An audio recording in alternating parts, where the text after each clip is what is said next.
Hi, so we are reading Human Geography book class 12th.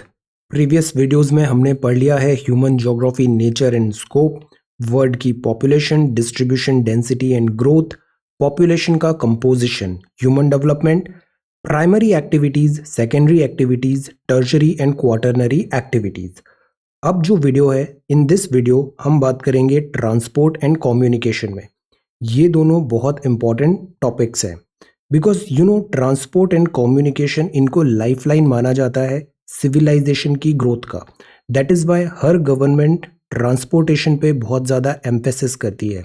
कोविड-19 के time पे transportation में lockdown हुआ, transportation stall हुआ। फॉर एग्जांपल रेलवेज नहीं चल रही हैं, एयर बबल्स बनाने पड़े हमें एयरक्राफ्ट के लिए। तो ट्रांसपोर्ट का एक बहुत बड़ा लॉस हुआ है और इसका सेटबैक नज़र आया हमारी इकोनॉमिक एक्टिविटीज़ में। कम्युनिकेशन ऑल्दो हमने आईटी रिवॉल्यूशन के कारण काफ़ी बेटर कर दिया है। So transport and communication lifeline होते हैं किसी भी कंट्री के।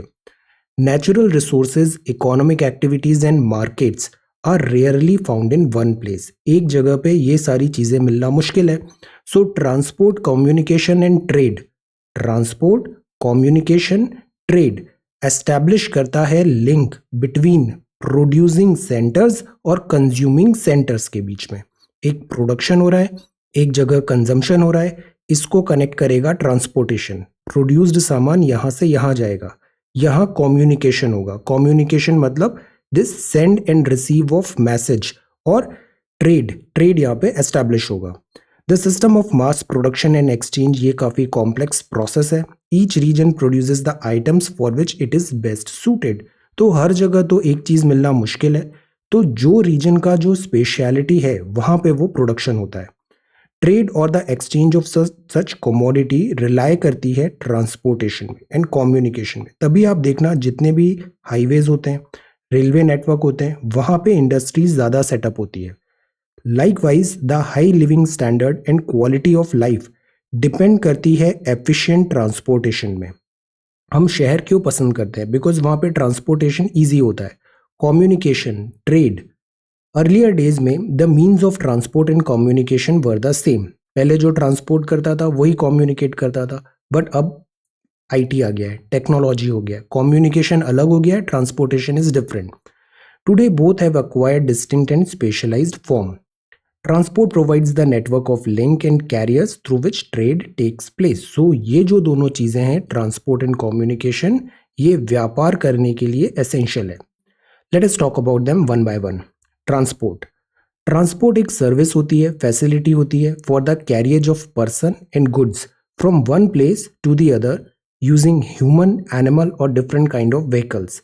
तो ये क्या है? कोई भी एक सर्विस है। जैसे रेलवेज का एग्जांपल लेते हैं, रेलवेज पैसेंजर भी होती है, रेलवे गुड्स भी होती है।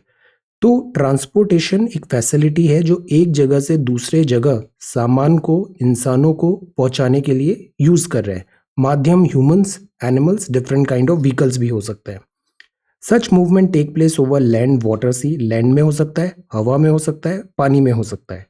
Roads and railways form part of land transport. तो रोड और रेलवे क्या है? लैंड है। शिपिंग वाटरवेज है, एयरवे दूसरे दो और मोड है। पाइपलाइंस भी होती है जिससे हम क्रूड ऑयल जैसे सेंड कर रहे हैं, या फिर गैस की हम सेंड कर रहे हैं पाइपलाइन। ये मटेरियल कैरी करती है like petroleum, natural gas, ores in liquefied form. Because pipeline के लिए आपको उसको लिक्विड में करना पड़ेगा सो दैट वो फ्लोट हो सके, बह के आगे जा पाए। Moreover, transportation is an organized service industry created to satisfy the basic needs of society. It includes transport arteries, vehicles to carry people and goods, and the organization to maintain arteries. जैसे human में blood का transportation होता है, तो transportation को in general society में artery का equivalence बनाया है, and to handle loading, unloading and delivery. Every nation has developed various kind of transportation for defense purposes. Assured and speedy transportation होना चाहिए, efficient communication होना चाहिए, प्रमोट करें cooperation, unity among scattered people. तो आप देखना जहाँ पे transportation easy है ना, communication easy है, तो वहाँ पे interaction of people होता है, exchange of ideas होता है, people get to know each other, और वहाँ पे this scattered people come together and unite. जब रेलवेज आया था ना, तो गांधी जी का ऑब्जर्वेशन था कि ये जो रेलवेज है, इंडियन रेलवेज है, ये एक बहुत बड़ा यूनिफायर बनेगा पूरे कंट्री को एक धागे में पिरोने के लिए। यूनिफायर, बिकॉज इससे एक्सचेंज ऑफ पीपल होगा। जब लोग एक्सचेंज होगा, एक दूसरे को जानेंगे, तो it is going to help. So what is a transport network? Several places होते हैं, जैसे नोड्स हैं, ये एक हब है। नोड्स दूसरे दूसरे सीरीज ऑफ रूट से लिंक्ड है। जैसे रेलवेज में हम जंक्शन देखते हैं, एक ये, एक इधर, एक इधर। तो नोड्स होते हैं और लिंक्स होते हैं, और इस तरीके से एक जाल सा बन जाता है ट्रांसपोर्टेशन रूट्स का। मोड्स ऑफ ट्रांसपोर्टेशन क्या हो सकते हैं? Principal modes of world transportation already mentioned है, land, water, air and pipeline. ये यूज होते हैं inter regional and intra regional transport. Inter regional मतलब एक रीजन से दूसरे रीजन, इंट्रा मतलब within the region, and each one except pipeline carry both passenger and freight. The significance of a mode depends on the type of goods and services to be transported. Cost of transport क्या है, कौन से mode available है, इस सब पे उसका महत्व रहता है। इंटरनेशनल मूवमेंट ऑफ गुड जो होता है वो हैंडल होता है बाय ओशियन फ्रेटर। ये जो जहाज होते हैं ना, शिपिंग, ये सबसे ज़्यादा फ्रेट को कैरी करते हैं इंटरनेशनल। रोड ट्रांसपोर्ट चीपर होता है, फास्टर होता है शॉर्ट डिस्टेंस के लिए, और road door to door services आपके घर के सामने तक आ सकता है। Railways are most suited for large volume of bulky material long distance within a country. High value light और पेरिशेबल गुड्स होते हैं, ये बेस्ट मूव्ड होते हैं by air. Air because speed है बट महंगा भी है, तो हाई वैल्यू है उसके लिए तो हम कॉस्ट पे कर देंगे। हल्का है तो एयरवे में अच्छा है। पेरिशेबल है मतलब speed is the thing, time is the thing. तो जब टाइम इज द थिंग और हाई वैल्यू प्रोडक्ट को हम डील कर रहे हैं तो हम एयरवे चूज करेंगे। In a well managed transport system these various modes complement each other, मतलब एक दूसरे के पूरक होते हैं। ये काफ़ी आसान भाषा में लिखा है, that is why quickly go through it. अब बात करते हैं land transport. Most of the movement of goods and services takes place over land. Early days में ह्यूमन देमसेल्व्स वर कैरियर। जो ह्यूमंस थे वो खुद ही कैरियर थे। जैसे एक पर्सन को यहाँ से यहाँ मैसेज सेंड करना है तो वो खुद जाएगा, या फिर एक मैसेंजर के थ्रू लेटर लेके यहाँ जाएगा। तो humans were carrier. Have you ever seen a bride being carried on a palanquin? एक पालकी होती है, डोली होती है, उसमें ब्राइड को ऐसे कैरी करते हैं। 4 पर्सन, कहर इन नॉर्थ इंडिया कहलाता है ये। फिर एनिमल्स यूज हुए as a beast of burden. फिर have you seen mules, horses, camels, ये कैरी करते हैं। Loads of cargo rural area में। फिर इन्वेंशन ऑफ द व्हील आया, इसने हमारी लाइफ चेंज कर दी। फिर यूज ऑफ कार्ट्स, वैगन्स, ये इंपॉर्टेंट हो गए। रिवॉल्यूशन आया ट्रांसपोर्ट में, came about only after the invention of the steam. Steam engine आते ही ना हमारी टेक्नोलॉजी में बहुत रैपिड एडवांसमेंट होगा। स्पीड आएगी, एफिशिएंसी आएगी और पावर आएगा 18th सेंचुरी में। First public railway line open हुआ 1825 में, Stockton to Darlington in northern England. और उसके बाद तो रेलवेज ऑन होने लग गई different different parts of world में। ये बहुत पॉपुलर और फास्टेस्ट फॉर्म ऑफ ट्रांसपोर्ट हो गया 19th सेंचुरी में। It opened up continental interior for commercial grain farming, जो व्हीट होता है, पैडी होता है, grain farming, mining, manufacturing USA में रेलवेज के थ्रू होता था, वैगन्स बन गए। Invention of the internal combustion engine हुआ, उसने रिवॉल्यूशनाइज किया रोड ट्रांसपोर्ट को। रोड की क्वालिटी ठीक हुई, व्हीकल्स बेटर हुए, मोटर कार्स और ट्रक्स आई और ये फ्लाइंग ओवर देम। जगह जगह अब ये सारी रोड्स दिखने लग गई और उसमें ये व्हीकल्स चलने लग गए। Among the newer development in land transportation थे, जैसे पाइपलाइन हुआ, रोपवे, यस, रस्सी के थ्रू एक जगह से दूसरे जगह हाइट पे हम ऐसा करते हैं अक्सर हिली स्टेशंस में। केबल वेज आई। लिक्विड्स जैसे mineral oil, water, sludge, sewer, ये सब ट्रांसपोर्ट होगा पाइपलाइन से। Great freight carrier are the railway and ocean vessels. Ocean के कार्गो शिप्स होते हैं, barge, boat, motor truck and pipeline. In general, the old and elementary form like the human porter, pack animal, cart और wagon are the most expensive means of transporting and large freighters are the cheapest. तो देखने वाली बात यह है, जैसे oceans में cargo के थ्रू सामान भेजते हैं ना, तो ये सस्ता पड़ता है। वही अगर आप एक रिक्शा में ह्यूमन वाला है तो उसको ज़्यादा पैसे देने पड़ेंगे। तो द पॉइंट इज, लार्ज जो फ्रेट होता है लॉन्ग डिस्टेंस में करना है तो वहाँ मैनुअल नहीं, मशीन को यूज़ करते हैं, और वो अगर इकोनॉमी ऑफ स्केल आती है तो सस्ता भी पड़ता है। They are important in supplementing modern channels and carriers, जो पेनिट्रेट करते हैं interior in large countries. Now this is important. हर चीज़ का ना अपना एक साधन है, एक पर्पज़ है। शिप केवल शोर तक आ सकती है। अब इंडिया की शोर लाइन तो इतना ही है।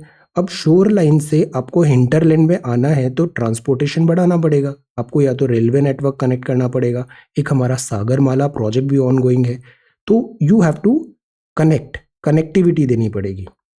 जैसे दिल्ली में मेट्रो है, मेट्रो एक स्टेशन तक ही आ पाती है, फिर वहां से फीडर बसेस चलती है, तो कनेक्टिविटी इंक्रीज होती है। Penetration in the interiors in large countries. In the densely populated districts of India and China, overland transport still takes place by human porters और carts drawn by pushed by humans। कुछ part of India में ये अभी भी होता है। ये pack animal है। पैक मतलब एक साथ वो रहेंगे, पैक एनिमल है। Horses are used as draught animal even in the western country. घोड़े होते हैं, कैरी करते हैं, हॉर्स वैगन होता है। डॉग्स एंड रेंडियर्स भी होते हैं नॉर्थ अमेरिका में। नॉर्थ यूरोप और साइबेरिया में ये स्लेज बोलते हैं। इसको क्या बोलते हैं? स्लेज। स्लेज ऐसे होती है और ये बर्फ के ऊपर ऐसे फिसलते हुए आगे जाती है, और इसको बहुत सारे डॉग्स होते हैं, वो उसको पुश करते हैं, पुल करते हैं। स्नो कवर्ड ग्राउंड में म्यूल्स होते हैं, ये प्रेफर्ड होते हैं माउंटेनियस रीजन्स में। कैमल्स होते हैं, ये कैरावन को मूव कराते हैं डेजर्ट में, तभी इसे शिप ऑफ डेजर्ट बोलते हैं। और जो बुलॉक होता है ये भी पुलिंग कार्ट होता है। तो what are these are pack animals. ये हॉर्स है, विलेज इथियोपिया में। तो first of all let us talk about road. Road transport most economical होता है for short distance compare to railways. Freight transport by road होता है, ये ज़्यादा इंपॉर्टेंस गेन कर रहा है because it offers door to door service. आपके घर के सामने तक रोड आ सकती है। But unmetalled road, though simple in construction, are not effective and serviceable for all season। अगर कच्ची सड़क है तो बारिश के टाइम पे तो वो गड्ढे हो जाएंगे, वर्क ही नहीं करेगी। During the rainy season these become unmotorable. और इवन जो मेटल्ड वंस भी होती है ना, वो भी हैंडीकैप हो जाती है। अक्सर उसका मेंटेनेंस नहीं हुआ है, पुरानी हो गई है, तो उसमें भी गड्ढे नजर आएंगे during heavy rains and floods. In such conditions, the high embankment of rail tracks are the efficient maintenance of railway transport service is an effective solution। तो रेलवेज इस टाइम पे काफ़ी यूजफुल हो सकती है। ऑल्दो रेलवेज के भी जो ट्रैक होते हैं ना, उसमें मेंटेनेंस करना पड़ता है।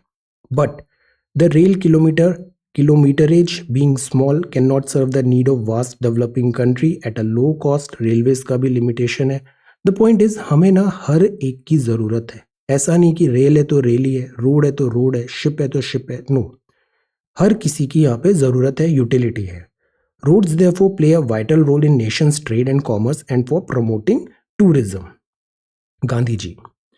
The quality of the roads varies greatly between the developed and developing country because road construction और maintenance इसमें बहुत खर्चा आता है। तो डेवलप्ड कंट्रीज में यूजुअली रोड्स अच्छी मिलेगी, डेवलपिंग में नहीं मिलेगी। डेवलप्ड कंट्री में गुड क्वालिटी रोड्स होगी, यूनिवर्सल होगी, लॉन्ग डिस्टेंस लिंक होगा, मोटरवेज होंगे। और ये जर्मनी में होते हैं ऑटोबान्स दैट इज जर्मनी, ये ऐसे जर्मनी में होते हैं। और इंटर स्टेट हाईवेज भी होते हैं for speedy government. Okay, lorry होती है, साइज एंड पावर बढ़ेगा, हैवी लोड्स होगा, ये भी कॉमन है। But unfortunately world's road system is not well developed. Roads हर जगह अच्छी नहीं मिल पाती है बिकॉज मेंटेनेंस बहुत है, कॉस्ट ज़्यादा आती है। The world's total motorable road length is about 15 million kilometre, जो नॉर्थ अमेरिका में है 33%। हाईएस्ट रोड डेंसिटी है, highest number of vehicles are registered in this continent compare to western Europe. तो प्रॉस्पेरिटी है तो रोड भी ज़्यादा है, व्हीकल्स भी ज़्यादा है। ये लेंथ ऑफ द रोड्स है। जैसे इंडिया में length of the road for every 100 kilometre square area में केवल 105 है। जापान में ज़्यादा है, फ्रांस यूके ज़्यादा है, यूएसए 67 ह्यूज है बिकॉज यूएसए का एरिया, स्पेन एंड श्रीलंका। तो this is the first one, ये रोड्स हुई, रोड। अब ट्रैफिक फ्लो क्या होता है?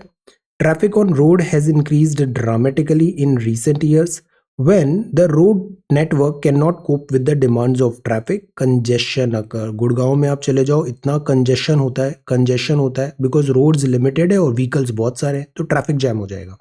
City roads suffer from chronic traffic congestion.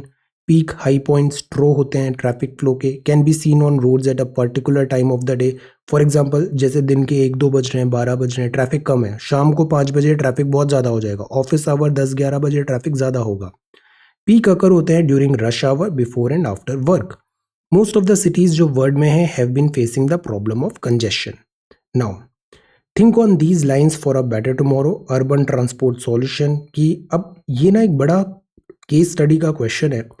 Delhi या हर मेट्रोपॉलिटन में, पुणे, मुंबई, बेंगलुरु का ट्रैफिक भी वर्स्ट है, तो what could be the solution?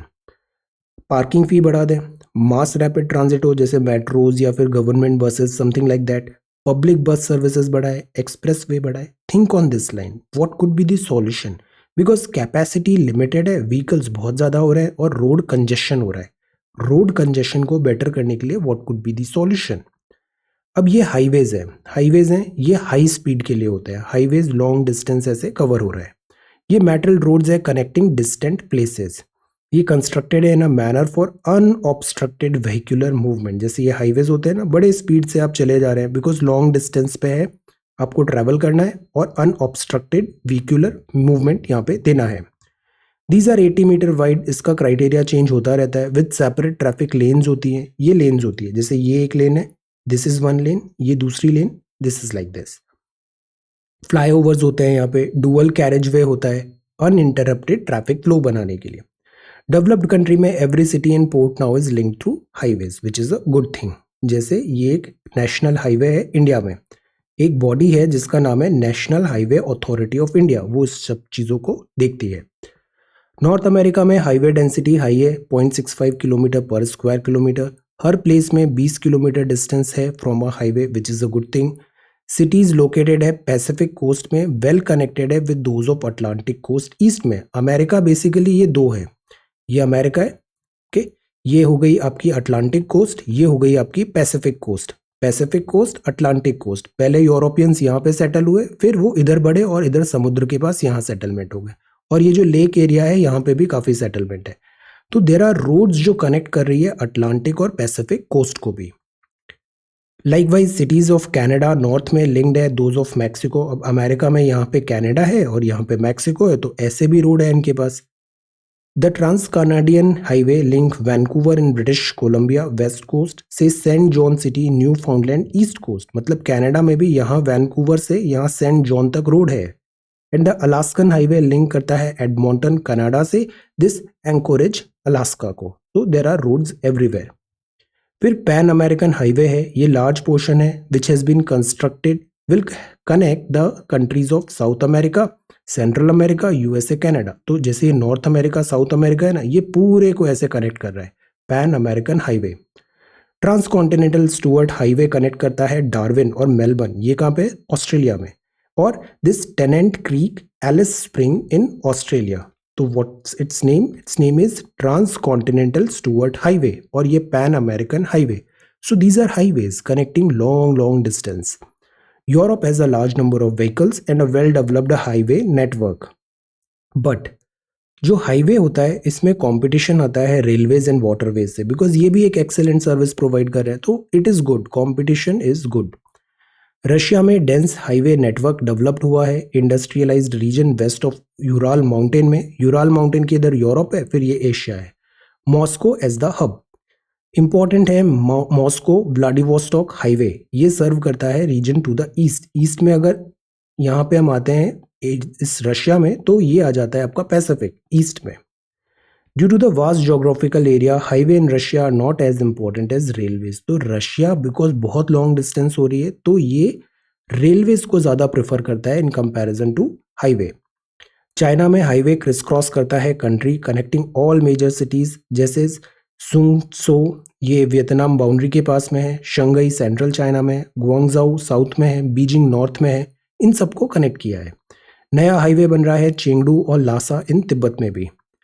India there are many highways linking the major towns and cities. For example हमारा ये पुराना डेटा है, national highway 7 Varanasi Kanyakumari longest कहा जाता था। गोल्डन क्वाड्रिलेटरल, इनके नोमेनक्लेचर अभी चेंज हुए हैं। गोल्डन क्वाड्रिलेटरल है, सुपर एक्सप्रेसवे है, underway to connect 4 metropolitan cities जैसे न्यू दिल्ली, मुंबई, बैंगलोर और चेन्नई, कोलकाता, हैदराबाद। तो ऐसे करके हमने भी हाईवे बनाए हैं। अफ्रीका में हाईवे है जो ज्वाइन करता है Algiers in the north to Conakry in Guinea. Similarly Cairo जो है इजिप्ट पे है, इजिप्ट ये कायरो नाइल रिवर और केप टाउन साउथ अफ्रीका में, इसको भी एक रोड कनेक्ट कर रही है। तो अफ्रीका में भी हाईवे हैं। फिर आती है बॉर्डर रोड। बॉर्डर रोड जैसे ये इंडिया है, इंडिया की ये बॉर्डर्स है, तो ये जो बॉर्डर्स है यहाँ पे बॉर्डर रोड बनेगी, BRO border road organisation. Roads laid along international boundaries are called border roads. They play an important role in integrating people in remote areas, major cities with providing defense. Because defense में क्या होता है, कितना जल्दी आप अपने force को deploy कर पा रहे हो बॉर्डर पे. Almost all countries have such roads to transport goods to border villages and military camp. तो बॉर्डर इंफ्रास्ट्रक्चर डेवलप करना भी it should be a priority. अब बात आती है रेलवेज की. तो railways are a mode of land transport for bulky goods and passengers over long distance. तो रोड्स कंप्लीट हुआ, अब आया रेलवे. रेलवे बहुत रिलायबल माना जाता है. रेलवे की गेज होती है, गेज मतलब पटरी की चौड़ाई, वेरी करती है डिफरेंट कंट्री में.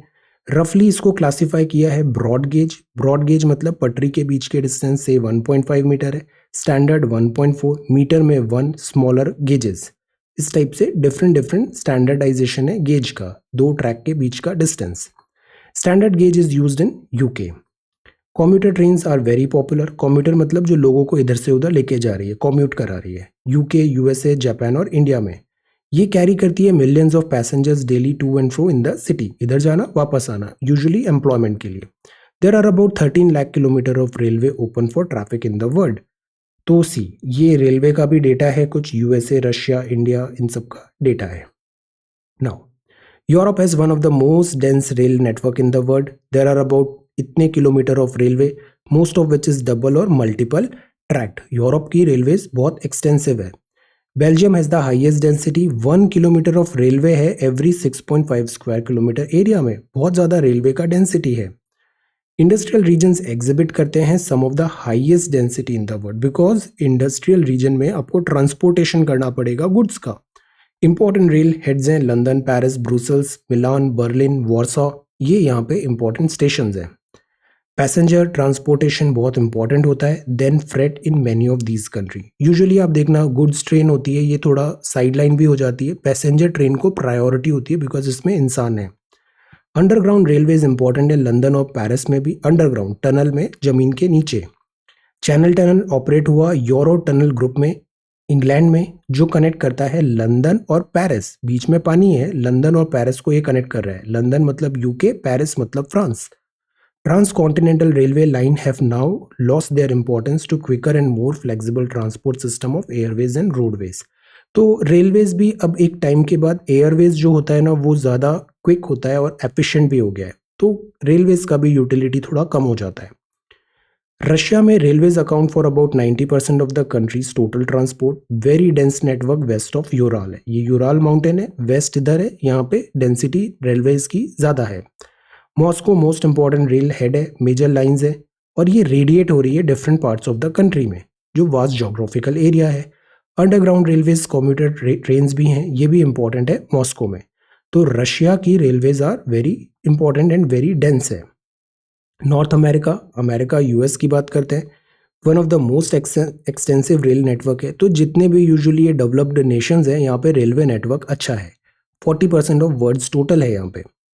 Many European countries, the railways are used more for long distance bulky freight like ore, grains, timber, machinery. तो अमेरिका में नेचर थोड़ा डिफरेंट है. रेलवेज वहाँ पे ट्रांसपोर्टेशन के लिए ज़्यादा यूज़ हो रहा है, फ्रेट के लिए भी. जैसे इंडिया में भी हम eastern western dedicated freight corridor बना रहे हैं. इनके नाम बताइए. Eastern and western dedicated freight corridor. तो ये फ्रेट कैरी करने के लिए ये रेलवेज है. Most dense railway network found होता है highly industrialised and urbanised region of east central USA और एडजॉइनिंग कनाडा में. तो ये अमेरिका, नॉर्थ अमेरिका की रेलवेज हो गई.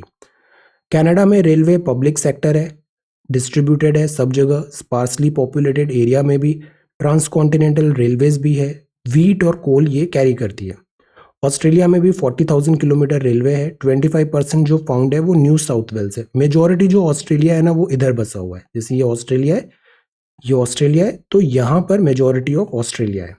West east Australian national railway है, क्रॉस द कंट्री है. पर्थ से सिडनी. अब पर्थ कहाँ पर है? यहाँ पर पर्थ है और यहाँ पे सिडनी है. न्यूजीलैंड का रेलवे भी नॉर्थ आइलैंड में है, सर्व करता है फार्मिंग एरिया. तो ऑस्ट्रेलिया एंड न्यूजीलैंड यहाँ पर भी दिस रेलवेज हैं.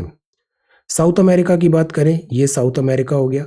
रेलवे नेटवर्क मोस्ट डेंस है दो रीजन में. एक तो पैम्पास है, जो ग्रासलैंड्स पड़ते हैं ना, पैम्पास ऑफ अर्जेंटीना और coffee growing region of Brazil, फजेंडा जो पढ़ा था हमने. ये together account for 40% of South America total route length. Chile, यहाँ पे चिली है। Chile among the remaining country considerable route length है और वो कोस्टल सेंटर्स को कनेक्ट कर रहा है माइनिंग साइट्स इंटीरियर के चिली में। Peru, Bolivia, Ecuador, Colombia, Venezuela, यहाँ पर भी सिंगल ट्रैक रेल लाइंस है। पोर्ट को कनेक्ट कर रहा है interior with no interconnecting links. There is only one transcontinental rail route linking Buenos Aires, that is Argentina, with this Valparaiso in Chile. और Andes mountain भी है and ये pass भी है Uspallata pass located at a height of this. तो यहाँ पर भी रेलवेज इजीली मिल रहा है। और ये कौन सी है? ट्रांस कॉन्टिनेंटल रेल रूट है। अर्जेंटीना, चिली और एंडीज माउंटेन, ये माउंटेन्स यहाँ पे रॉकीज हैं और नीचे एंडीज है। तो एंडीज माउंटेन में भी पास के थ्रू ये रेलवे नेटवर्क है यहाँ पे। So this is South America. Asia की बात करें तो rail network is the most dense in thickly populated area of Japan, China, India. Japan में तो बुलेट ट्रेन चलती है, चाइना में भी हाई स्पीड ट्रेन है, इंडिया में भी हम प्लान कर रहे हैं। Other countries have relatively few rail routes. West Asia में least developed in rail facilities because of vast desert and sparsely populated region. तो वेस्ट एशिया यहाँ पर नहीं है, जैसे इंडिया है हमारा, इधर हम इधर बढ़ते हैं, पाकिस्तान, ईरान, इस तरफ यहाँ पे रेलवे ज़्यादा नहीं है। तो दिस इज तिब्बत, जैसे चाइना ट्रेन टू तिब्बत लेके आ रहा है, चाइना ने काफ़ी फैसिलिटीज़ यहाँ पे डेवलप कर ली है। Xinjiang to Lasa. अफ्रीका की बात करें तो despite being second largest has only 40,000 kilometre of railways. South Africa में ही सबसे ज़्यादा रेलवेज है, बाकी अफ्रीका में इतना रेलवेज नहीं है। और साउथ अफ्रीका में भी because of mines, gold, diamond, copper है, दैट इज़ वाई रेलवे ज़्यादा है। इंपॉर्टेंट रूट्स कौन से हैं? एक तो बैंगोला करंट, जो हम ज्योग्राफी में देखते हैं, बैंगोला फिजिकल, तो बैंगोला रेलवे है, ये अंगोला से कटंगा, जाम्बिया, कॉपर बेल्ट जाएगा। फिर एक तंजानिया रेलवे है जो जाम्बियन कॉपर बेल्ट में जाएगा। फिर दर एस सलाम है जो कोस्ट इस साइड रहेगा, दर एस सलाम इस साइड रहेगा। Railway through Botswana and Zimbabwe linking the landlocked states to the South African nation. तो बोत्सवाना एंड जिम्बाब्वे यहाँ पर भी है। ब्लू ट्रेन चलती है Cape Town to Pretoria in the Republic of South Africa, यहाँ साउथ अफ्रीका में blue train. तो this is Africa. Africa is although huge in size but railways यहाँ पे कम है। Elsewhere Algeria, Senegal, Nigeria, Kenya, Ethiopia, railway lines connect करती है port cities को इंटीरियर सेंटर्स में, but they do not form a good network with other country. आपके पास अपना एटलस रेडी है, ये जितने भी पॉइंट्स आ रहे हैं ना, इनको एटलस में साइमल्टेनियसली लिखते हुए चलना है। This is going to help you a lot. Atlas एक ही होना चाहिए और उसमें सारी एंट्रीज आप एक सिंगल पॉइंट पे, सिंगल जगह पे नोट डाउन करिए। ये ट्रांस कॉन्टिनेंटल रेलवे है, मतलब एक कॉन्टिनेंट से दूसरे continent. Transcontinental railway run होती है अक्रॉस कॉन्टिनेंट और दो एंड्स को लिंक कर रही है। कंस्ट्रक्ट हुआ है obviously economic and political reasons, facilitate long run in different directions. ये मोस्ट इंपॉर्टेंट दीज रेलवेज हैं। Transcontinental. ट्रांस साइबेरियन का मतलब क्या होगा? ये साइबेरिया को क्रॉस करेगा, तो ये ट्रांस साइबेरियन हो गया। सी, ये व्लादिवोस्टॉक है और व्लादिवोस्टॉक से ये ट्रेन ऐसे चल रही है, चल रही है, चल रही है मॉस्को, सेंट पीटर्सबर्ग। तो पूरा इसने यही क्रॉस कर लिया, ट्रांस साइबेरियन रेलवे नेटवर्क हो गया। और यहाँ पे बाल्टिक सी आ गया और इधर आपका दिस पैसिफिक था। तो trans Siberian railway, where it is in Russia. तो ये जो ट्रांस साइबेरियन रेलवे है, ये मेजर रूट है रशिया का, सेंट पीटर्सबर्ग इन वेस्ट से व्लादिवोस्टॉक इन पैसिफिक कोस्ट पे है। ये सेंट पीटर्सबर्ग से लेके व्लादिवोस्टॉक यहाँ पर है ये। अब ये पास होती है मॉस्को, उफा, नोवोसिबिर्स्क, देन दिस चिता, देन दिस। तो ये पूरा रशियन सिटीज क्रॉस हो रही है यहाँ पे। मोस्ट इंपॉर्टेंट रूट एशिया में है, लॉन्गेस्ट डबल ट्रैक्ड है, इलेक्ट्रीफाइड ट्रांस कॉन्टिनेंटल रेलवे है वर्ल्ड की। अब रेलवे हुआ ना, तो इससे क्या हुआ, जो एशियन रीजन्स हैं वो वेस्ट यूरोप से कनेक्ट हो पाएंगे। यहाँ पे एशियंस हो गया, व्लादिवोस्टॉक भी आ रहा है, चाइना एंड जापान को भी कनेक्टिविटी मिल रही है। ये कनेक्ट हो पा रहे हैं इधर वेस्टर्न यूरोप से, तो it will help in trade. जैसे हम चाबहार की बात करते हैं ना, इंडियन एयरकॉन को ड्रॉप किया था चाबहार, हम पोर्ट डेवलप करके रेलवे से ऐसे Afghanistan and Central Asia access करना चाहते थे। तो ये इसने हेल्प किया है Asian regions to western European market में। ये रन होता है उराल माउंटेन्स में, ओब और येनेसी रिवर्स हैं, नाम याद रखना है, Ob and Yenisei rivers. China important agro centre है, ऑल्दो चाइना ने अब अपनी रेलवेज भी बहुत डेवलप कर ली है, फॉर सेंटर भी है Irkutsk. There are connecting links to the south, जैसे ओडेसा, बाकू। बाकू कहाँ पर है? कैस्पियन कोस्ट में है। ताशकंद उज्बेकिस्तान में, उलन बटोर मंगोलिया में, Shenyang Mukden triangle, this is China, Beijing in China. तो ये सारे एरियाज हैं। रेलवेज एक इंपॉर्टेंट रोल प्ले कर रही है कनेक्शन का, ट्रेड के नए एवेन्यूज ओपन करने का। This is trans Siberian railway. ऐसे ही ट्रांस कैनेडियन रेलवे, ये 7,000 किलोमीटर लॉन्ग है, कनाडा में है, नॉर्थ ऑफ यूएसए। ये हैलिफैक्स इन द ईस्ट से वैंकूवर इन द पैसिफिक, तो ईस्ट में हैलिफैक्स हुआ और वैंकूवर यहाँ पे वेस्ट पैसिफिक में हो गया। ये पास होगी मॉन्ट्रियल, ओटावा, विनीपेग और कैलगरी से। 1886 में कंस्ट्रक्ट हुआ। इनिशियली पार्ट ऑफ अग्रीमेंट था, ब्रिटिश कोलंबिया वेस्ट ज्वाइन कर पाएगा फेडरेशन ऑफ स्टेट्स। बाद में इकोनॉमिक सिग्निफिकेंस आएगा, कनेक्ट होगा क्यूबेक से, मॉन्ट्रियल इंडस्ट्रियल रीजन से, वीट बेल्ट आएगा, प्रायरी रीजन होगा, प्रायरी यहाँ की ग्रासलैंड्स हैं। कॉनिफरस फॉरेस्ट रीजन नॉर्थ से होगा, तो यहाँ से टिम्बर सप्लाई होगा, this timber, paper, wood, each of these region become complementary to each other. Complementary मतलब एक दूसरे के पूरक हो गए। तो ट्रेड एंड इकोनॉमी ऐसे ही वर्क करता है। यहाँ पे एक इसको कुछ गिव एंड टेक होता है। यहाँ से रॉ मटेरियल गया, यहाँ से फिनिश्ड हुआ, एक्सचेंज ऑफ मार्केट हुआ, प्रोडक्शन, एक्सेस टू मार्केट हुआ, प्रोडक्शन हुआ, इंडस्ट्रीज हुए, और ये रेलवेज उनको कनेक्शन का काम करेंगी। जैसे ये देखिए, ये कनाडा वाला सिडनी है, Sydney, Halifax, this is Quebec, Sudbury, Winnipeg, Calgary, and ये वैंकूवर, विक्टोरिया, पैसिफिक और अटलांटिक, ये पूरा इसने कनाडा को कवर कर लिया। तो ट्रांस कैनेडियन रेलवे हो गया ये। विनीपेग, थंडर बे, सुपीरियर, ये रेल लाइन कनेक्ट करेगी waterways of the world, because ये जो लेक्स हैं, इस लेक्स के थ्रू आप फिर अटलांटिक ओशन भी एक्सेस कर पाओगे, Saint Lawrence river. So this line is the economic artery of Canada. Wheat and meat are the important exports on this route. Wheat और मीट एक्सपोर्ट होगा। अब नेक्स्ट है यूनियन एंड पैसिफिक रेलवे। ये New York में है, connect करती है New York Atlantic coast से सैन फ्रांसिस्को। अब ये पैसिफिक में आ गई, तो यहाँ से यहाँ अब हम अमेरिका में चलेंगे। पास होगा Cleveland, Chicago, Omaha, Evans, Ogden and Sacramento. Most valuable exports of the routes होगा ores, grains, paper, chemical, machinery etcetera. तो ये यूएस का हो गया। सिमिलरली ऑस्ट्रेलियन में भी है, रेल लाइन कनेक्ट कर रही है east across southern part of continent, Perth से लेके वेस्ट कोस्ट में जा रही है। पर्थ यहाँ पर है ऑस्ट्रेलिया के, यहाँ तक जा रही है। और ये पास होगी this Kalgoorlie, Broken Hills, Port Augusta, इन सारे जगह से। Major north south line connect करेगी एडिलेड को एलिस स्प्रिंग से, ज्वाइन करेगी further Darwin Birdum line. So this is Australia. Trans है मतलब बहुत पूरा दिस वास्ट स्पैन कवर हो रहा है ऑलमोस्ट कॉन्टिनेंट का। ओरिएंट एक्सप्रेस कहाँ पर है? ये पेरिस से इस्तांबुल है, फिर ये स्ट्रासबर्ग में आएगी, Munich, then Vienna, Budapest and Belgrade. Journey time होगा लंदन से इस्तांबुल इस एक्सप्रेस का रिड्यूस टू 96 आवर्स, जो पहले 10 दिन में होता था सी रूट से, टाइम सेव हो गया। चीफ एक्सपोर्ट रेल रूट में cheese, bacon, oats, wine, fruits, machinery, ये सब चीजें यहाँ पे एक्सपोर्ट इंपोर्ट होगा। अब एक प्रपोज्ड है ट्रांस एशियाटिक भी, जो इस्तांबुल को फिर लिंक करे Bangkok, Iran, Pakistan, India, Bangladesh, Myanmar से। ये प्रपोज्ड है, अभी इसका यूटिलिटी आया नहीं है।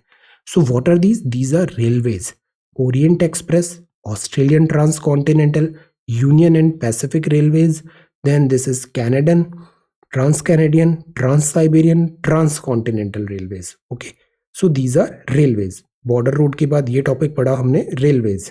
अब जो नेक्स्ट टॉपिक है that is about water trans. So water transport का एक सबसे बड़ा एडवांटेज होता है कि transportation is that it does not require route construction. अब पानी ही पानी है, आप जो चाहे वो रास्ता फॉलो कर सकते हो। रोड्स में तो पहले आपको सड़क बनानी पड़ेगी, रेलवेज में पहले आपको ट्रैक बिछाना पड़ेगा, वाटर में ऐसा कुछ नहीं करना है।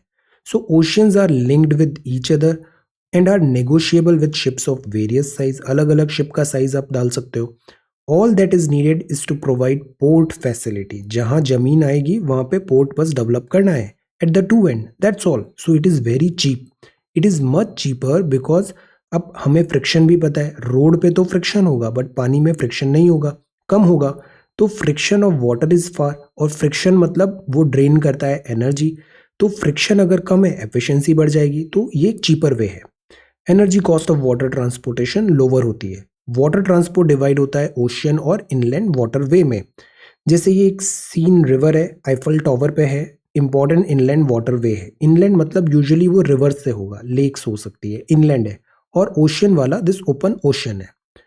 ओशियन रूट्स क्या होते हैं? ओशियंस ऑफर करते हैं smooth highway, traversable in all direction, maintenance cost नहीं है, transformation into a routeway by sea going vessels, important development हुआ ह्यूमन एडेप्टेशन में। इंडस वैली सिविलाइजेशन के लोग भी ऐसे शिप से एक जगह से दूसरी जगह जाते थे ट्रेड के लिए। फिजिकल एनवायरनमेंट से एडेप्टेशन हुआ, और हमारा जैसे वॉयजेस आप देखते हैं ना, वास्को डिगामा ने इंडिया में आया या फिर अमेरिका की डिस्कवरी किया, शिप वॉयजेस हुई है ये सारी। Compare to land and air, ocean transportation cheaper mean of haulage भी है, कैरिंग ऑफ लोड यहाँ पे इजी होता है, तभी बल्क जो सामान ट्रांसफर होता है ना वो शिप के थ्रू होता है। बल्कि मटेरियल ओवर लॉन्ग डिस्टेंस जो होता है continent to another, that is done by this ship. Modern passenger liners हैं, शिप्स हैं, कार्गो शिप्स हैं, इनमें रडार भी होता है। अब ये काफ़ी एडवांस्ड हो गई हैं, रडार, वायरलेस, नेविगेशन, सारी चीज़ें हैं। रेफ्रिजरेटर भी होता है ताकि पेरिशेबल गुड्स को वो प्रोटेक्ट कर पाए। टैंकर्स होते हैं, स्पेशलाइज शिप में इम्प्रूव्ड कार्गो ट्रांसपोर्ट कर दिया है।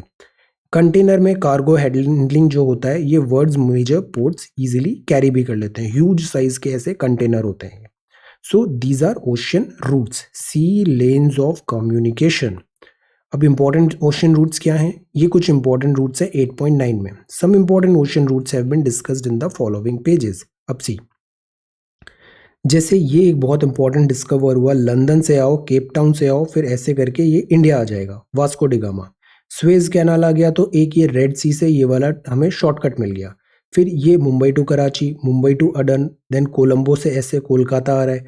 या फिर हम इस जगह पे देखें तो ये अटलांटिक है, ये बहुत बिजी सी रूट है, लंदन से यूएसए जा रहा है या फिर साउथ अमेरिका जा रहा है। So this is Europe to South and North America. फिर ये पैसिफिक ओशन है, जापान से this Pacific coast of USA में जा रहा है। दिस इज ऑस्ट्रेलिया, यहाँ से ऐसे मूव हो रहा है। सो ये हुआ पैसिफिक, ये हुआ दिस अटलांटिक, और ये हुआ इंडियन ओशन। जो 21st सेंचुरी है ना, इसमें इंडियन ओशन बहुत ज़्यादा इंपॉर्टेंट हो रहा है, और एक इंडो पैसिफिक नया टर्म बहुत वोकेबुलरी में आ रहा है इंटरनेशनल रिलेशंस में। So this is ocean trade routes. North Atlantic sea route है ये लिंक कर रहा है नॉर्थन ईस्टर्न यूएसए को और नॉर्थ वेस्टर्न यूरोप को। यहाँ यूएसए है, यहाँ पे यूरोप है, और बीच में Atlantic, north Atlantic sea route है। ये दोनों इंडस्ट्रियली डेवलप्ड रीजन्स हैं वर्ल्ड के। Foreign trade over this route greater है than that of the rest of the world combined. 1/4 of the world's foreign trade move होता है इस रूट में, देयरफॉर ये बिजिएस्ट इन द वर्ल्ड है। इसको बिग ट्रंक रूट भी बोलते हैं, very very busy and occupied होता है। बोथ द कोस्ट में हेविली हाईली एडवांस्ड पोर्ट्स हैं और हार्बर फैसिलिटी है, पोर्ट वहाँ पे अच्छे डेवलप्ड हैं।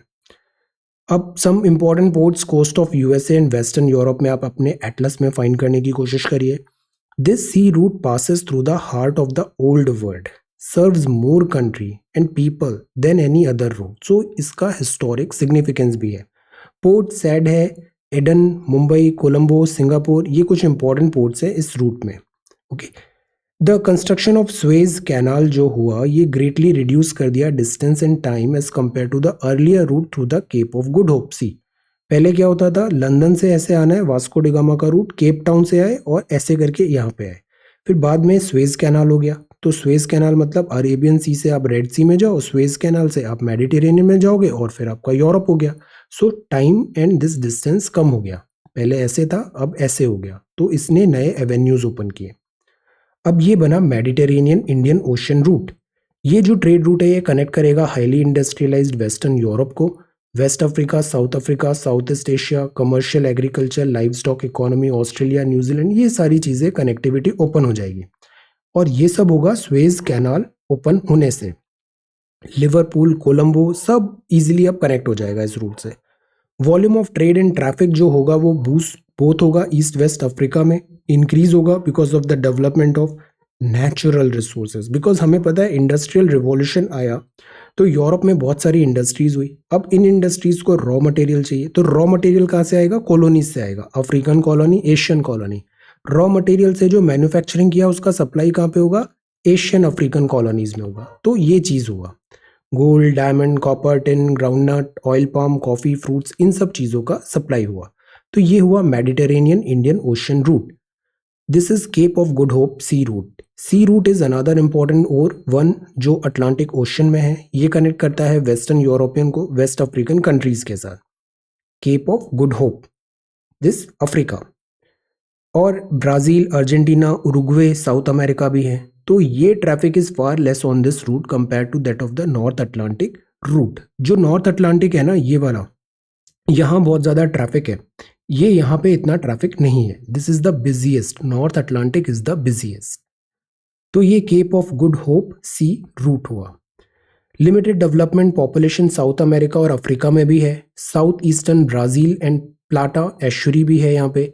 पार्ट्स ऑफ साउथ अफ्रीका में लार्ज स्केल इंडस्ट्रीज भी हैं। So there is trade, there are opportunities and avenues, but they are not sufficient, they are less in comparison to North Atlantic.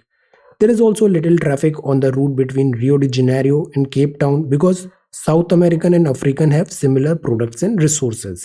तो this is also one thing. Similar products and resources है तो exchange की ज़रूरत ही नहीं पड़ी। तो south America और Africa के बीच में रूट में इतना ट्रेड होगा नहीं। देखो यहाँ पे ऐसे रूट इतना नहीं हो रहा है बिकॉज दोनों के पास सेम सेट ऑफ स्किल्स है, तो एक्सचेंज होने के चांसेस कम हो जाते हैं। Trade across vast north Pacific ocean भी सेवरल रूट्स हैं।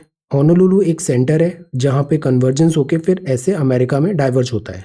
डायरेक्ट रूट है great circles like Vancouver, Yokohama, travelling distance by half यहाँ पे हो गया है। तो इस तरीके से जो भी इंपॉर्टेंट ओशंस हैं हमारे, पैसिफिक, अटलांटिक, इंडियन, सब जगह ट्रेड रूट डेवलप हुआ है, बट उसका वेरिएंस डिग्री डिफरेंट है। नॉर्थ अटलांटिक सी रूट है, ये है ports on the west coast North America में और एशिया में।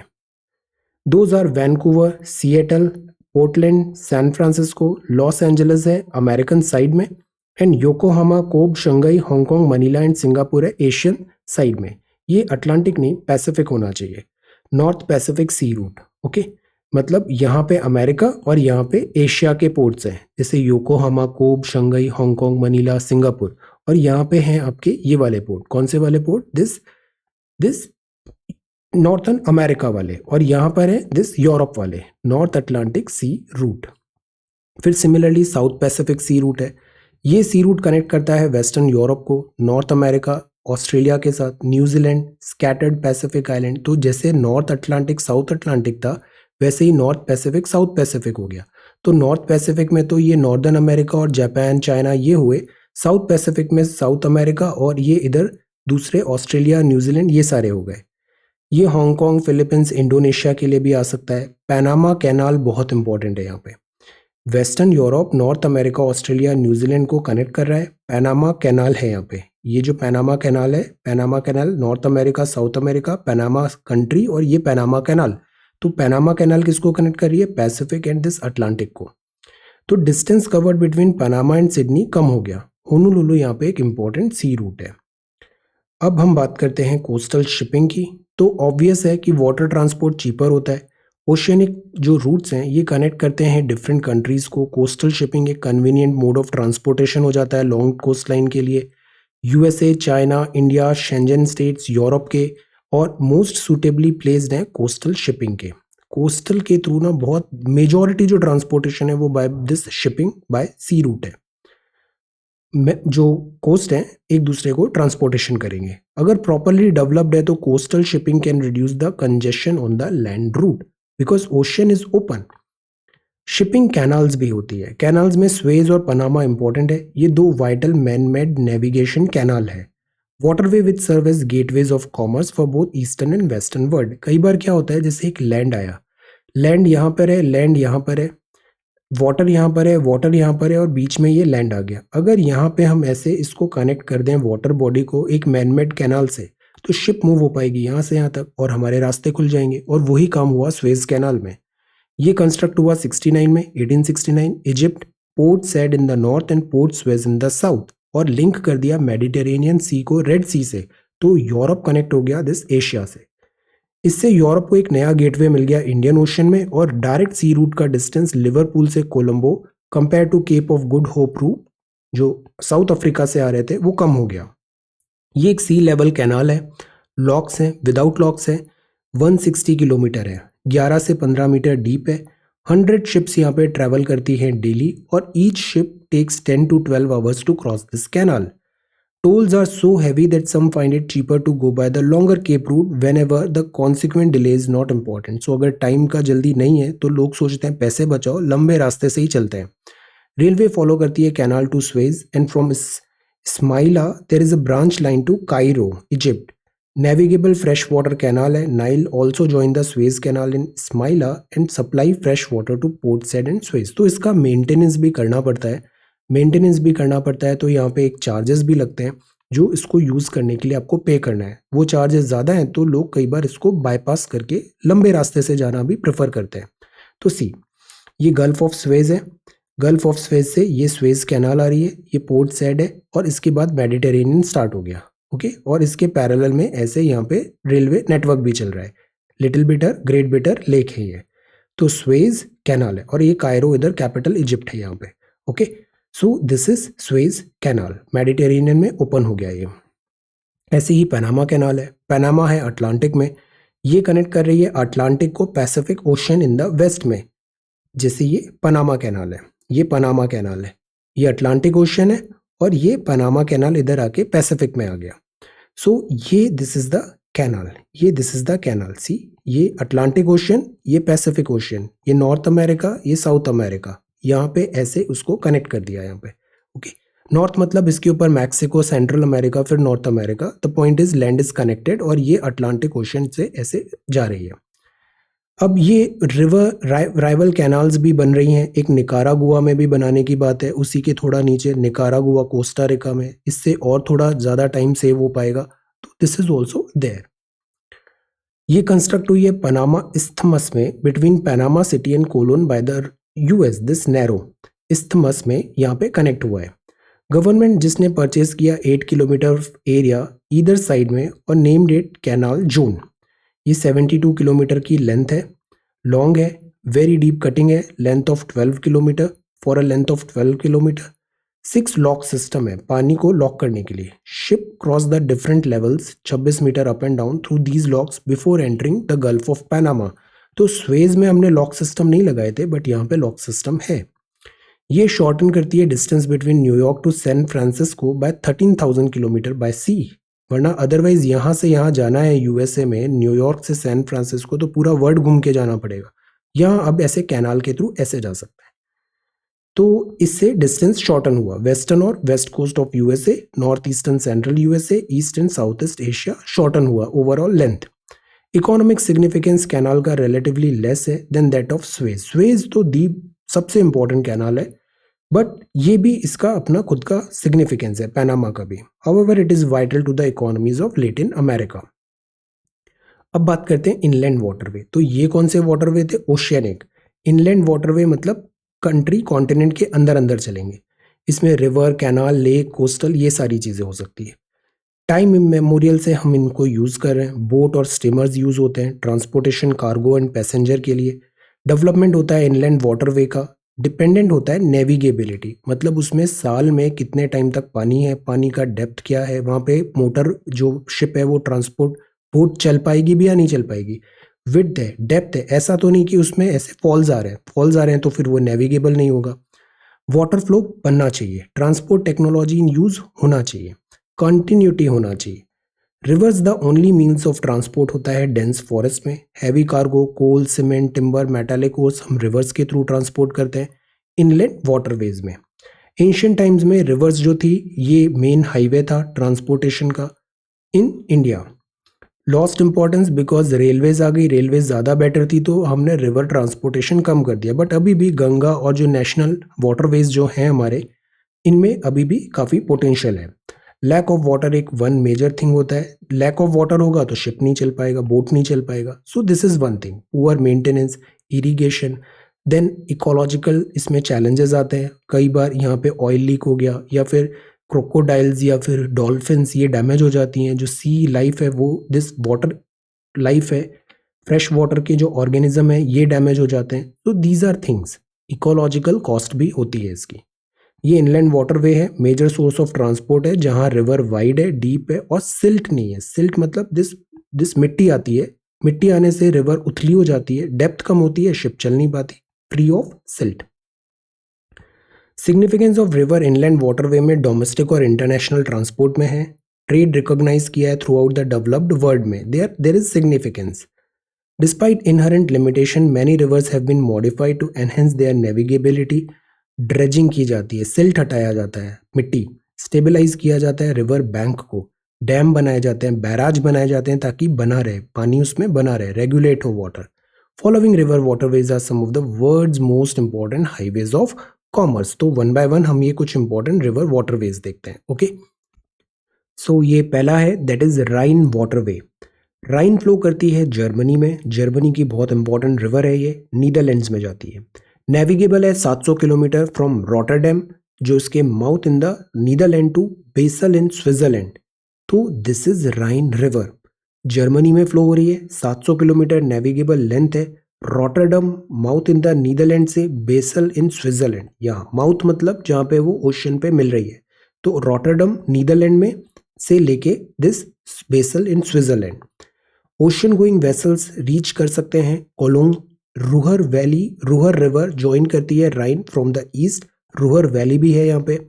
It flows through a rich coal field Ruhr का, and the whole basin has become a prosperous manufacturing area.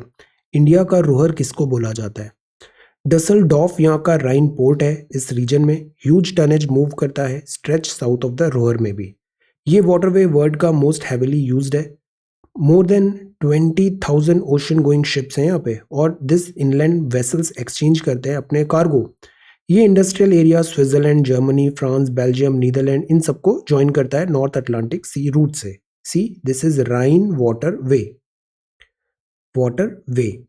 Then ये Danube waterway है, ये एक इंपॉर्टेंट इनलैंड वाटरवे है जो सर्व करता है ईस्टर्न यूरोप में. जैसे ये जो राइन था ना, ये ऐसे गया था from this Switzerland to this north, अब ये ईस्टर्न में ऐसे आएगा, that is Danube. Danube river rise करती है ब्लैक फॉरेस्ट में और फ्लो करेगी ईस्टवर्ड, ईस्टर्न दिस यूरोप की तरफ. काफ़ी सारी कंट्रीज को ये फ्लो करेगी, नेविगेबल होगी up to this Turnu, Severin, and then chief export item होंगे wheat, maize, timber and machinery. तो this is Danube water way. ये कौन सी थी? राइन थी. स्विट्जरलैंड से स्टार्ट हुआ, बेसल से, ये ब्लैक फॉरेस्ट गया, Black Forest, then Frankfurt, this is Germany, and यहाँ तक ये नेविगेबल है. Then this is there Rotterdam. Okay, ये राइन था. राइन फ्लो कर रही थी यहाँ पे. Ocean going vessels reach up to here. Ocean going vessels जो हैं ये यहाँ तक पहुँच पाते हैं, यहाँ तक. बाकी ये यहाँ तक से, यहाँ बेसल से आ रही है ये रिवर स्विट्जरलैंड से, and this is going to Rotterdam, north sea. So this is first one, Rhine. अब ये सेकेंड है डैन्यूब. देन डैन्यूब के बाद आता है Volga river system. Volga waterway Russia में है, डेवलप्ड वाटरवे है. Volga one of the most important river है. ये नेविगेबल वाटरवे है इतने किलोमीटर्स के लिए, और ये ड्रेन कर रहा है कैस्पियन सी पे. वोल्गा मॉस्को कैनाल कनेक्ट करता है Moscow region with Volga Don canal और ब्लैक सी के साथ. तो दिस इज वोल्गा वाटरवे. एक और इंपॉर्टेंट है, वो है Great Lakes Saint Lawrence seaway. Great Lakes है नॉर्थ अमेरिका में, सुपीरियर, ह्यूरॉन, एरी, ओंटारियो. ये कनेक्टेड है Soo canal and Welland canal to form a inland waterway. तो ये 5 ग्रेट लेक्स हैं नॉर्थ अमेरिका की, Superior, Huron, Erie and Ontario. ये connected है Soo canal and Welland canal से, और बिकॉज कनेक्टेड है मतलब शिप एक लेक से दूसरे लेक तक जा पाएगी. Estuary of Saint Lawrence river है, अलॉन्ग विद ग्रेट लेक्स है. ये एक यूनिक कमर्शियल वाटरवे बनाती है northern part of North America में, सेंट लॉरेंस रिवर. ये जो पोर्ट है इस रूट पे, like Duluth and Buffalo, are equipped with all facilities of ocean port. तो ऑल्दो ये इनलैंड है, रिवर पे है, लेक्स पे है, बट ये सारी फैसिलिटी है जो ओशन पोर्ट्स को होनी चाहिए. This tells this is such an important waterway. As such, large ocean-going vessels are able to navigate up to the river deep inside the continent to Montreal, St. Lawrence. Goods have to be transshipped to smaller vessels because presence यहाँ पे rapid है. Rapid मतलब this elevation, sudden this fall and जैसे turbidity आ जाती है पानी में, वहाँ पे movement नहीं हो पाता है. Canals have been constructed up to 3.5 meter to avoid this. But the point is, navigation possible होता है inland तक because of this St. Lawrence Seaway. Similarly Mississippi waterway है, ये मिसिसिपी ओहियो में है. ये कनेक्ट करता है interior part of USA, gulf of Mexico, south में. Large steamers can go through this route up to Minneapolis. So this is Mississippi water way. ये सब क्या था? वाटरवेज थे। These are waterways. अभी वर्ड के देख रहे हैं, this is Rhine, Danube, Volga, Great Lakes और मिसिसिपी। तो हमने लैंड देख लिया, वाटर देख लिया, अब पढ़ते हैं air. Air transport is the fastest means of transportation but costly. Fast is preferred passengers long distance अगर ट्रैवल करना है, जैसे इंडिया से यूएसए जाना है, बाय रोड तो आप पहुंच मतलब बहुत टाइम लगेगा, बाय एयर हम जल्दी पहुंच जाएंगे। Valuable cargo can be moved rapidly on a worldwide scale. It is often the only means to reach inaccessible area. जहाँ पे रोड नहीं जा सकती, पानी से नहीं जा सकते, वहाँ अपन हवा में ऊपर जा सकते हैं। Air transport has brought about a connectivity revolution in the world. Friction created by mountains, snowfields, inhospitable desert terrain, ये सब अब जरूरत नहीं है, इनको हम ओवरकम कर लेंगे बिकॉज हम एयरवे यूज कर रहे हैं। The accessibility has increased. Airplane brings varied articles to Eskimo in North Canada, जिसे शुरुआत के फर्स्ट चैप्टर में देखा था, unhindered by frozen ground. जमीन जमी हुई है, doesn't matter, हम हवा से आ जाएंगे। बीच में माउंटेन है, हम हवा से आ जाएंगे। Often obstructed due to landslide, but we can use air. Avalanche या heavy snowfall है, हम उसको ओवरकम कर लेंगे। So therefore air is important. इस टाइम पे ट्रैवल जो एयर ट्रैवल है, ये केवल एक रास्ता बचता है to reach this type of places. Airway also have great strategic importance. Air strike जैसे यूएस ब्रिटिश फोर्सेस करती है इराक में, ये टेस्टिमनी है दिस फैक्ट का। तो air network is expanding very fast. अब जैसे ये एक एयरप्लेन है, सेल्सबर्ग एयरपोर्ट में मैन्युफैक्चरिंग ऑफ एयरक्राफ्ट होता है, ऑपरेशन होता है। ये एक ह्यूज इंडस्ट्री है, इसमें इंफ्रास्ट्रक्चर चाहिए, हैंगर चाहिए, landing, fuelling, maintenance, facilities for the aircraft, जैसे एक एयरबस है, बोइंग के एयरक्राफ्ट होते हैं बड़े वाले।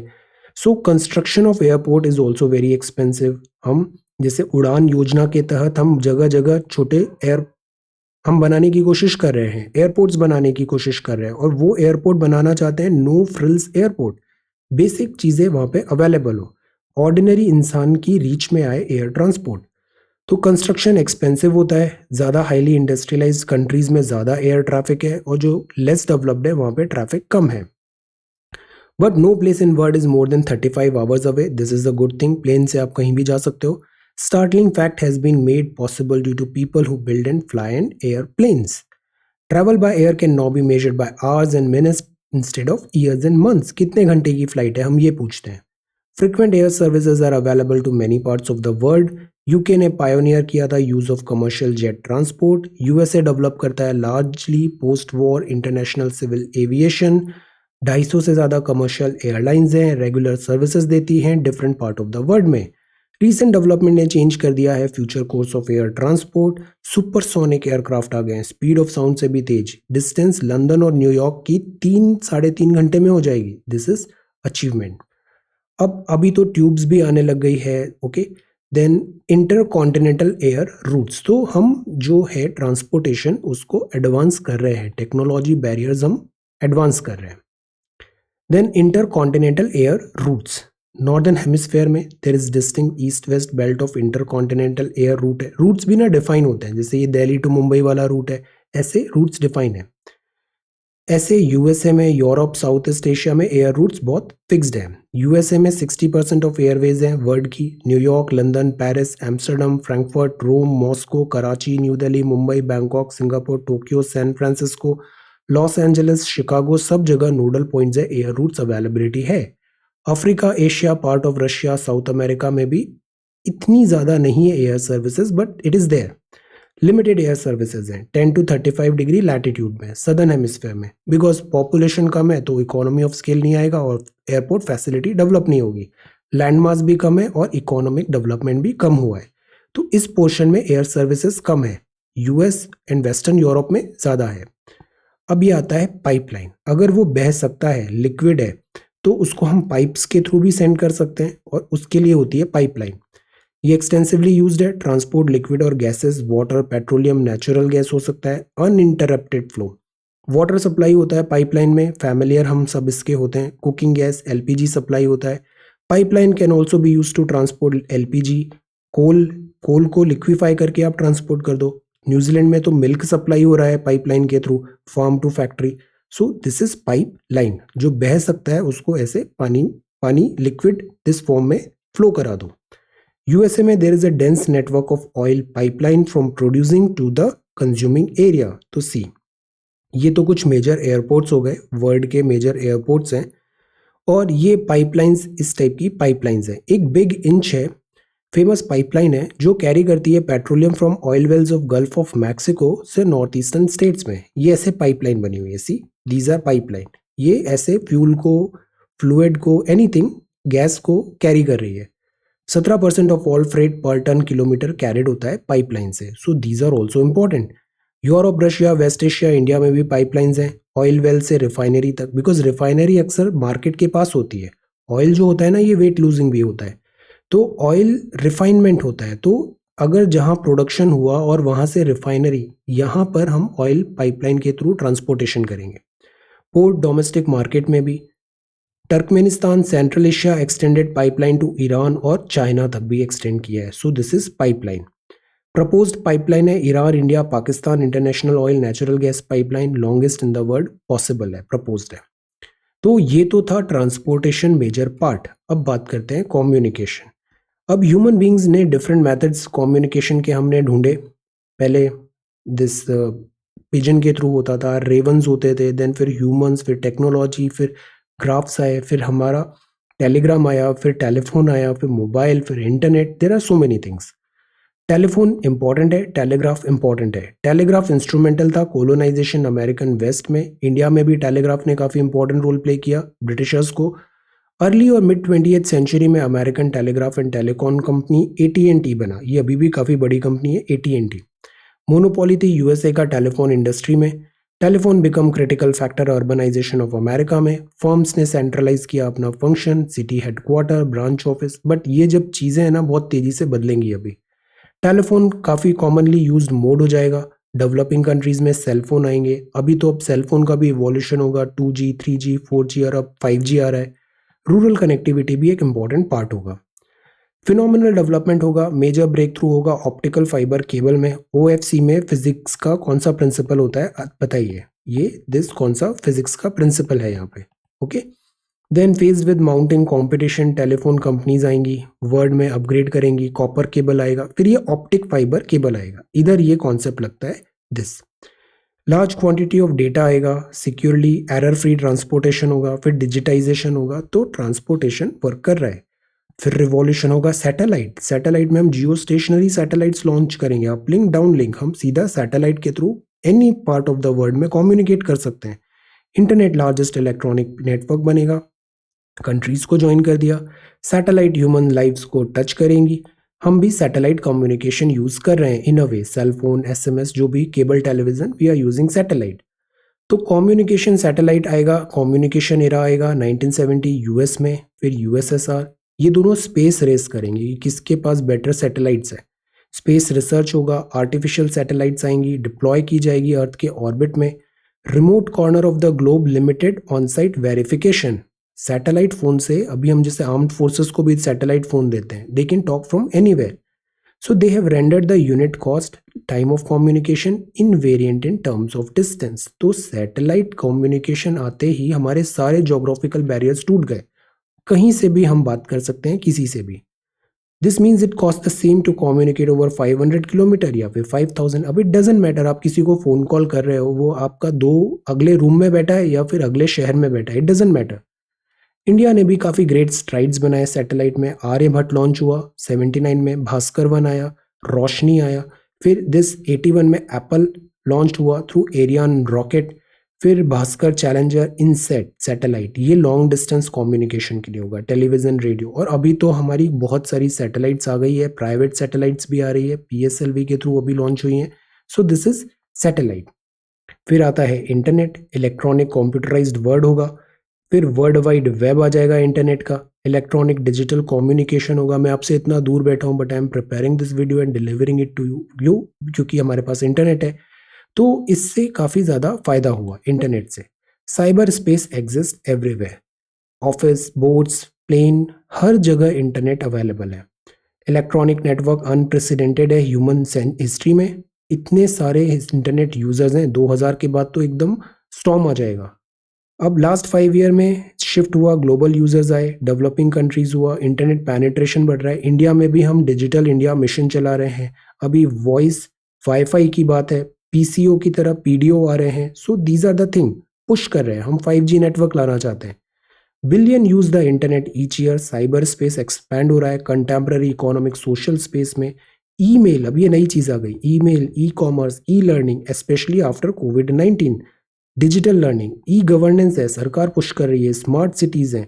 तो internet is everywhere. Fax, television, radio accessible होंगे, मॉडर्न कम्युनिकेशन होगा, और एक पूरा वर्ल्ड एक ग्लोबल विलेज बन के रह गया है। जो जोग्राफिकल बैरियर है डिस्टेंस के, अब वो मैटर नहीं करते because of this advancement in communication technology. So this is communication. Now this is exercise for you. Transcontinental Stuart highway कहाँ पर है बताइए। Highest density of railway network कहाँ पर है। बिग ट्रंक रूट कहाँ पर है। बिग इंच पाइपलाइन कहाँ पर है, और ये क्या ट्रांसपोर्ट कर रही है। Then one pair channel tunnel कौन सी है, लिंक बाय चैनल टनल, अब नाम बताना है पेयर को। 30 वर्ड्स में बताइए transport mountain desert flood prone region की प्रॉब्लम सॉल्व कैसे होती है। ट्रांसकॉन्टिनेंटल रेलवे क्या है, एडवांटेज क्या है वाटर ट्रांसपोर्ट का। 150 वर्ड्स में बताइए well manage transport system, various modes of एक दूसरे के पूरक होते हैं, कॉम्प्लीमेंट होते हैं, road, railway, air. Then ocean भी, वाटर भी, world having a dense network of air और साइबर कंटेम्प्रेरी इकोनॉमी। तो ये सब क्या था, ये सब था ट्रांसपोर्टेशन एंड कम्युनिकेशन। अब just go through this chapter once again, ये सारी चीजें याद हो जाएंगी। This is important. So this is chapter number 8। अब हम नेक्स्ट पढ़ेंगे international trade. Okay, so thank you so much for watching this video. Take care, study well and be safe.